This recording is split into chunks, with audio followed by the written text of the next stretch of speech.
시청자 여러분 안녕하십니까. 7월 25일 JTBC 아침엔을 시작합니다. 먼저 오늘 아침 주요 뉴스입니다. 오늘로 예정됐던 한미 2+2 장관급 회담이 돌연 무산됐는데 미국 상무부 장관과의 무역 협상은 예정대로 진행됐습니다. 우리가 미국의 투자를 늘리는 대신 상호 관세와 자동차 같은 품목 관세를 인하해달라고 요구했지만 결론은 내지 못한 걸로 전해졌습니다. 내란 특검이 내란 동조 혐의 수사에 속도를 내고 있습니다. 어제 한덕수 전 국무총리 자택을 압수수색한 데 이어 오늘은 이상민 전 행안부 장관을 불러 언론사 단전단수 지시 의혹 등을 조사합니다. 사제 총기로 아들을 살해한 60대 남성이 월 300만 원 정도의 월급이 끊겨 생활고를 겪었다고 주장했습니다. 한편 경찰은 달아난 피의자를 한참 뒤에야 알아차린 걸로 확인돼 논란입니다. 서울을 비롯한 전국 대부분 지역에 다시 폭염경보가 내려졌습니다. 서울 낮 기온이 37도까지 오르는 등 어제와 비슷하거나 조금 더 높겠습니다. 주말인 내일은 올 여름 들어 가장 더울 것으로 전망됩니다. 미국이 못 박은 상호 관세 기한이 일주일 앞으로 다가왔습니다. 고위급 관세 협상이 어제 돌연 취소됐는데 오늘 새벽 한미 무역 분야의 장관급 협상은 미국 워싱턴에서 예정대로 열렸습니다. 자세한 얘기 취재기자 연결해 들어보겠습니다. 정아람 기자, 협상에는 어떤 결론이 나왔습니까? 네, 미국의 상호관세부가 일주일을 앞두고 한국과 미국의 무역 분야 장관급 인사들이 오늘 새벽 협상을 벌였습니다. 한국에선 김정관 산업통상부 장관과 여한구 통상교섭 본부장, 미국에선 하워드 러트닉 상무장관이 참석했습니다. 협상은 한국 시간 오늘 새벽 0시 반부터 1시간 20분 동안 이뤄졌는데요. 우리 정부는 상호 관세와 자동차 등에 대한 관세 인하를 요구하면서 대미 투자 규모를 늘리는 방안을 제시한 것으로 알려졌습니다. 하지만 미국 정부와 이견을 좁히지 못했고 결국 협상은 타결되지 못하고 끝났습니다. 네, 그러면 앞으로도 계속 협상은 하는 겁니까? 네, 한미 양국이 추가 협상에 나설지는 아직 불투명한 상황입니다. 협상에 앞서 미 행정부는 우리 정부를 재차 압박하기도 했는데요. 러트닉 장관은 CNBC와의 인터뷰에서 일본 협상 결과에 대한 한국의 반응을 언급했습니다. 한번 들어보시겠습니다. You could hear the expletives out of Korea when they read the Japanese deal, because the Koreans and the Japanese, they stare at each other. You can imagine what they were thinking when they saw that Japan made that deal. They were like, oh, man. And of course, you're going to be in my office today talking. 네, 앞서 일본은 미국에 5,500억 달러 규모를 투자하고 자동차와 쌀 시장을 개방하는 조건으로 관세를 25%에서 15%로 낮추는 데 성공했습니다. 만약 한국이 일본과 같은 수준으로 관세를 낮추지 못하면 국내 자동차 업체들은 대미 수출에서 불리해질 수밖에 없습니다. 이 때문에 미국도 한국에 더 많은 양보를 압박할 가능성이 커지고 있는데요. 한편 여한구 통상교섭본부장은 남은 방미 기간 중에 제이미슨 그리어 미국 무역 대표부 대표와 만날 예정입니다. 지금까지 보도국에서 JTBC 정아람입니다. 전해드린 대로 오늘 관세를 논의할 예정이었던 한미 양국의 2+2 협상은 갑작스럽게 취소됐습니다. 미국 재무장관에게 급한 일정이 생겼다는 이유인데 구윤철 경제부총리는 출국 직전에야 이 소식을 들었습니다. 미국 측에 우리가 뭘 해줄 수 있는지 알아서 내놓으라는 백지를 내민 사실도 파악됐습니다. 유선희 기자입니다. 구윤철 기획재정부 장관이 굳은 표정으로 공항에서 걸어 나옵니다. 미국 워싱턴 DC에서 열릴 예정이던 한국과 미국 간 재무 통상수장의 2+2 통상 협의가 갑자기 미뤄졌습니다. 빠른 시간 내에 일정을 다시 잡자라고 하면서 그쪽에서 연락이 왔어요. 긴급한 일정 때문에 안 된다, 어렵다. 우리 대표단이 미국행 비행기에 오르기 직전 미국 측 통보가 온 겁니다. 오후에는 의성락 국가안보실장이 미국에서 돌아왔습니다. 카운터파트인 마코 루비오 국무장관을 만나지 못해 미국이 기선제압에 나섰다는 지적이 있었지만 위 실장은 미국 행정부 고위급들과 만나 총론적 협의를 했다고 말했습니다. 지금 한미 간의 현안 협상이 막바지에 꽤 중요한 국면에 있습니다. 한미 관계의 전반, 그러니까 무역, 통상, 안보, 동맹 전반에 걸쳐서 총론적인 협의를 하는 것이 필요하다. 제 방문은 경제 관료들이 하게 되는 세부 협상을 지원하는.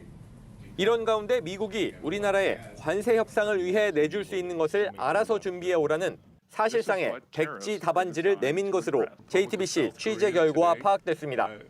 한미 협상 사정에 정통한 외교 소식통은 JTBC에 미국이 정확한 가이드라인 없이 우리가 내줄 수 있는 것을 먼저 정리해 오면 그 뒤에 관세 협상을 마칠 수 있다는 취지로 요구했다고 말했습니다. 대미 투자든 수입 개방 완화든 우리가 가져오는 카드를 일단 보고 협상을 하겠다는 겁니다. 일본이 700조 원이 넘는 투자를 약속하고 관세 협상을 마친 만큼 이보다 나은 조건으로 협상하기 위한 정부의 고심이 깊어질 것으로 보입니다. JTBC 유선입니다. 내란 특검이 한덕수 전 총리를 압수수색했습니다. 계엄 사후에 선포문을 작성했다가 폐기했다는 의혹 등 내란 동조 혐의를 본격적으로 수사하기 위해서입니다. 오늘은 JTBC 등 언론사에 단수를 지시한 의혹에 대해 이상민 전 행안부 장관을 불러 조사합니다. 송지혜 기자입니다. 특검은 어제 한덕수 전 국무총리 자택과 삼청동 총리 공관, 강희구 전 대통령실 부속실장 자택 등 3곳을 압수수색했습니다. 두 사람은 사후 계엄 선포문 작성과 폐기를 함께한 것으로 의심받습니다. 강 전 실장이 최초 계엄 선포문의 법률적 결함을 감추기 위해 계엄 선포 사흘 뒤 새 선포문을 만들었다는 겁니다. 한 전 총리가 여기에 서명까지 했다가 나중에 없던 일로 하자고 했고 강 전 실장이 이를 윤 전 대통령에 보고한 뒤 선포문을 폐기한 것으로 특검은 파악하고 있습니다. 그래서 윤 전 대통령 구속영장 청구서엔 한 전 총리가 공범으로 적시됐습니다. 한 전 총리는 앞서 계엄 선포문을 받은 줄도 몰랐다고 말해 위증 혐의도 받고 있습니다. 저 비상계엄이 선포되는 당시에는 제가 전혀 인지를 하지 못했고요. 예. 그 해제 국무회의를 마치고 예. 그리고 사무실로 출근을 해서 예. 제 그 양복 뒷주머니에 있는 것을 알았습니다. 하지만 실제로는 계엄 선포 당일 대통령실 접견실에 있던 문건들을 직접 챙겨가는 모습이 CCTV에 포착됐습니다. 특검은 이와 관련해 허위 공문서 작성과 위증 등 혐의를 적용해 압수수색 영장을 발부받은 것으로 알려졌습니다. 확보한 압수물 분석을 마치는 대로 한 전 총리를 다시 소환할 걸로 보입니다. 한편 특검은 오늘 이상민 전 행정안전부 장관을 불러 언론사 단수 지시 의혹을 조사합니다. 특검팀은 이 전 장관을 상대로 계엄 해제 뒤 대통령 안가에서 수습 방안을 논의했는지 등도 확인할 계획입니다. JTBC 송지혜입니다.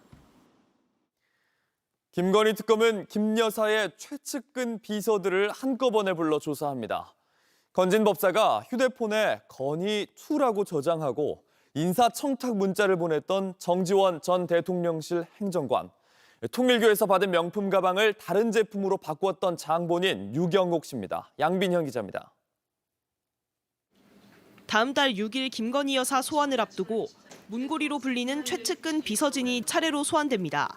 김건희 씨가 고가의 목걸이 등 금품 또는 향응을 수수하거나 경제적 이익을 제공받은 의혹 사건 관련하여 내일 오전 10시에 유경옥 전 행정관, 오후 5시에는 정지원 전 행정관을 소환 조사할 예정입니다. 유경옥, 정지원 두 사람은 코바나 콘텐츠 시절부터 김 여사를 보좌해온 인물입니다. 디올백을 받을 때도 함께 있는 모습이 목격된 그림자 같은 존재입니다. 유경옥 씨는 건진법사로부터 김 여사 선물을 전달받은 인물로 김건희 특검의 조사 대상이 됐습니다. 2022년 4월과 7월, 통일교 측은 YTN 인수 등 현안 청탁을 위해 건진법사에게 총 2천여만 원어치 샤넬백 2개를 김 여사 선물로 전달했습니다. 샤넬백 2개를 전달받은 유경옥 씨는 돈을 보태 다른 가방과 신발 등 다른 제품으로 교환합니다. 유 씨는 김 여사가 윤 전 대통령 취임 직후 봉하마을에 갔을 때도 2023년 베트남 하노이를 방문했을 때도 여사 곁을 지켰습니다. 샤넬백에 대해 김 여사 측은 받지 못했다고 하고 건진법사 측은 잃어버렸다고 주장하고 있습니다. 하지만 특검은 유 씨가 김 여사 모르게 건진의 지시를 받고 샤넬백을 교환할 수 있는 위치가 아니라고 보고 있습니다. 또 다른 그림자 정지원 씨는 건진 법사가 인사청탁 문자를 보낸 전화번호 건의2의 사용자입니다.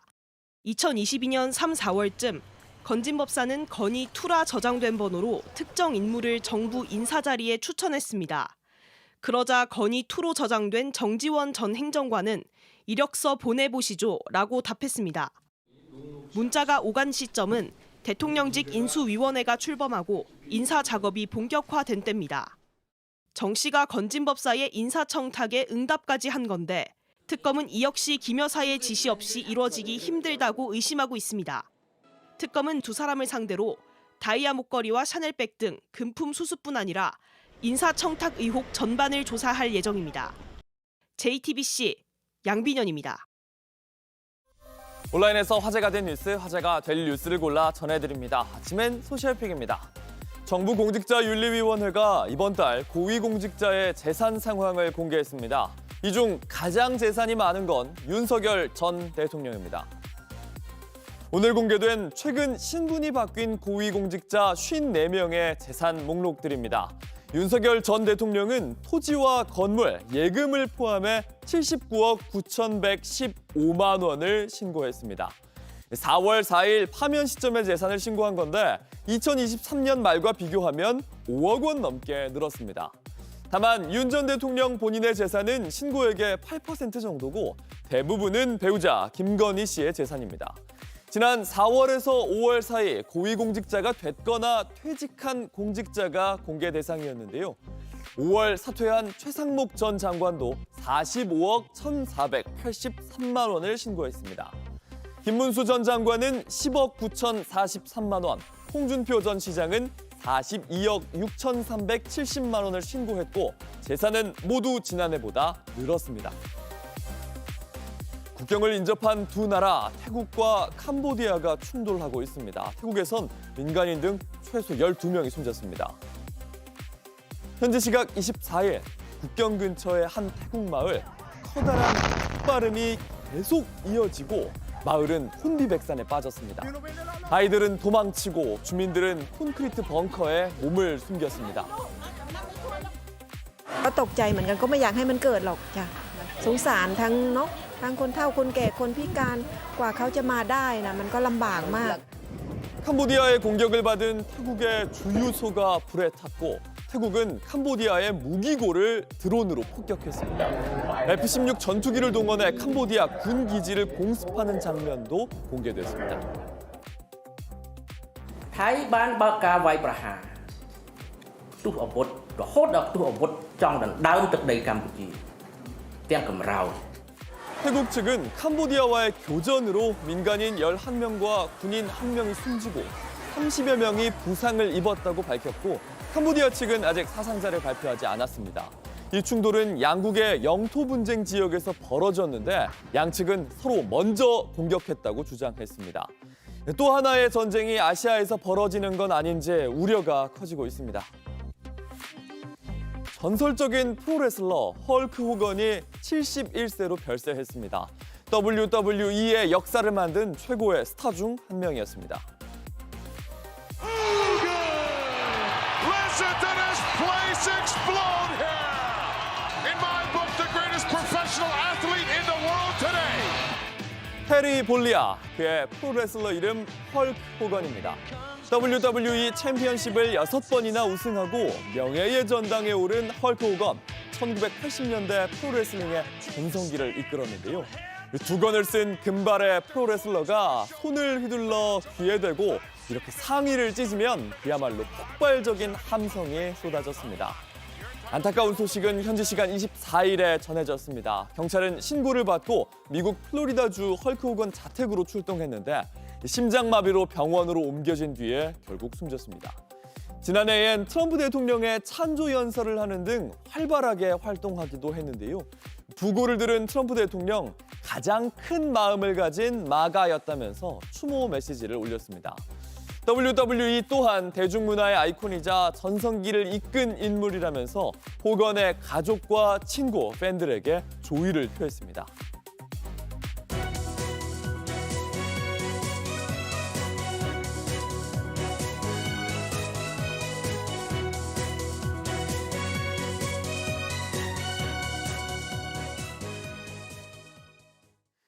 사제 총기로 아들을 살해한 60대 남성이 경찰 조사 과정에서 자신이 생활고를 겪고 있다고 말했습니다. 가족 회사로부터 지원을 받다가 끊기면서 배신감을 느꼈다는 겁니다. 한편 사건 당시 현장에 출동한 경찰의 초동 대응이 부실했다는 지적도 나옵니다. 피의자가 범행 직후에 도주를 했는데 경찰이 이걸 한참 뒤에야 알아차린 겁니다. 하이빈 기자입니다. 생일 잔치를 열어준 아들을 향해 사제 총기를 쏜 60대 남성 A씨는 경제적으로 어려운 상황이라고 주장했습니다. 가족 회사에 이름을 올려 매달 300만 원 정도를 받았는데 지난해부터 지급이 끊겼다는 겁니다. 이후엔 국민연금으로 생활해왔다고 진술했습니다. 현재 A씨는 살해 혐의와 함께 전처가 가지고 있는 아파트에 사제 폭탄을 설치한 혐의도 받고 있습니다. 경찰은 A씨 조사에 프로파일러를 투입하고 A씨 며느리 등 유족들도 참고인 신분으로 조사했습니다.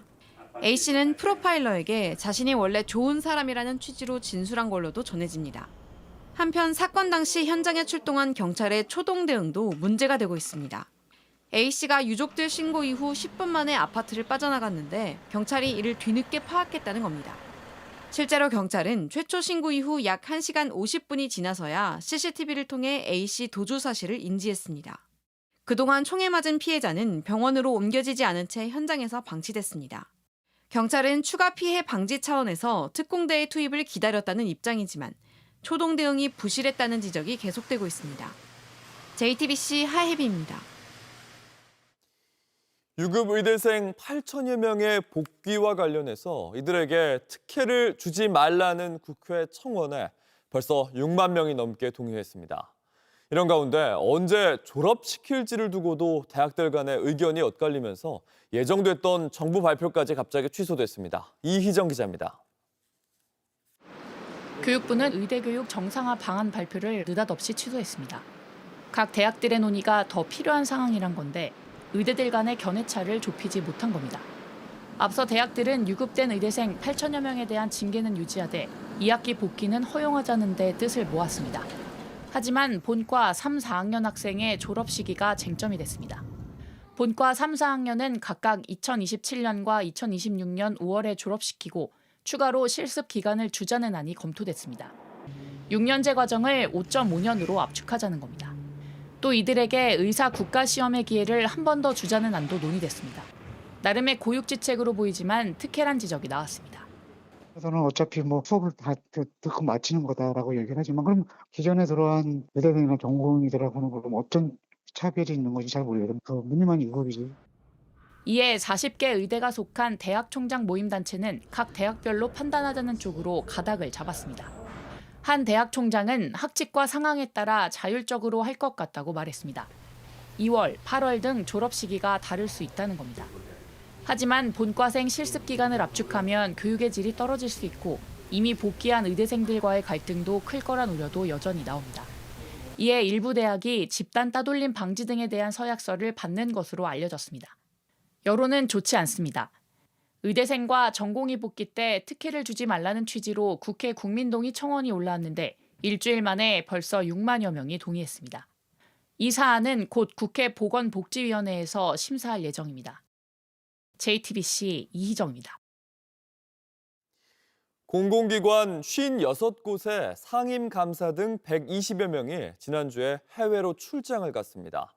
이 출장에 알려지지 않은 일정표를 보니 나이아가라 폭포 크루즈 등 관광 일정이 빼곡했습니다. 대부분 윤석열 정부에서 임명된 상임감사들이 임기가 끝나기 전에 무더기로 외유성 출장을 다녀온 겁니다. 정혜성 기자입니다. 캐나다 토론토 한 행사장에서 찍은 단체 사진입니다. 로비를 메운 참가자들은 국내 공공기관의 상임감사와 감사 실무진입니다. 최신 내부 감사 기법 등을 배운다는 명목으로 매년 열리는 세계 감사인 대회. 이번엔 지난 14일부터 16일까지 캐나다 토론토에서 열렸습니다. 한국은행, 한국거래소, 한국전력, 국민연금공단, 금융결제원 등 56개 공공기관 소속 관계자 127명이 참석했습니다. 공개된 일정표를 보면 학회 일정만 있을 뿐 다른 외부 일정은 전혀 없습니다. 주말도 마찬가지입니다. JTBC는 이들이 모인 단체 카카오톡 대화방에 올라온 비공개 일정표를 입수했습니다. 그런데 토요일과 일요일 모두 관광 일정으로 가득합니다. 토론토 국제공항에 도착한 뒤 시내로 이동해 한때 북미 최대 위스키 증류소 단지였던 디스틸러리 디스트릭트 등을 방문합니다. 다음 날엔 아침부터 나이아가라 폭포에서 크루즈 탑승 일정 등이 있습니다. 세번 가서 버스 운전하시고 세번 갔다고 해야지. 안 간 사람은 나름대로 쉰다든지 기사 때문에. 주말뿐 아니라 평일인 수요일 오후에도 토론토 프리미엄 아울렛 방문 일정이 잡혀 있습니다. 이 비공개 일정표는 토론토 공항 도착 직후 한국감사협회 측이 걷어갔다고 합니다. 비공개 일정표 있잖아요. 그걸 갖다 전부 다 수급을 하더라고. 공항에서 이제 호텔을 이동하는 과정에서 그걸 버스에서 다 수급을 하더라고. 세계 감사인 대회 일정은 2박 3일인데 시작하기 이틀 전부터 캐나다에 가서 여행을 한 셈입니다. 한 사람당 약 800만 원에 달하는 출장 경비는 공공기관 예산, 그러니까 국민 세금으로 충당된 걸로 파악됐습니다. 참석한 상임감사 대부분은 윤석열 정부 때 임명된 사람들입니다. 취재가 시작되자 이 중 상당수는 나이아가라 폭포는 가지 않았다고 부인했습니다. JTBC 정혜성입니다. 오늘 새벽 0시쯤 경기도 광주의 한 3차선 도로에서 차량 4대가 잇따라 부딪혔습니다. 이 사고로 맨 뒤에 있던 화물차 운전자 1명이 숨지고 승용차 운전자 1명이 다쳐 병원으로 옮겨졌습니다. 경찰은 대형 화물차가 4.5톤 화물차를 추돌한 뒤에 승용차와 또 다른 화물차까지 밀려 부딪힌 걸로 보고 정확한 사고 원인을 조사하고 있습니다. 날씨입니다. 서울을 비롯한 전국 대부분 지역에 다시 폭염경보가 내려졌습니다. 오늘 낮 최고 기온은 서울과 전주가 37도, 강릉과 대구가 35도 등으로 어제와 비슷하거나 조금 더 높겠습니다. 주말인 내일은 서울의 낮 기온이 38도까지 오르면서 올여름 들어 가장 더울 걸로 전망됩니다. JTBC 아침엔을 마칩니다. 다음 주에도 7시 반에 아침을 열겠습니다. 시청해주셔서 감사합니다.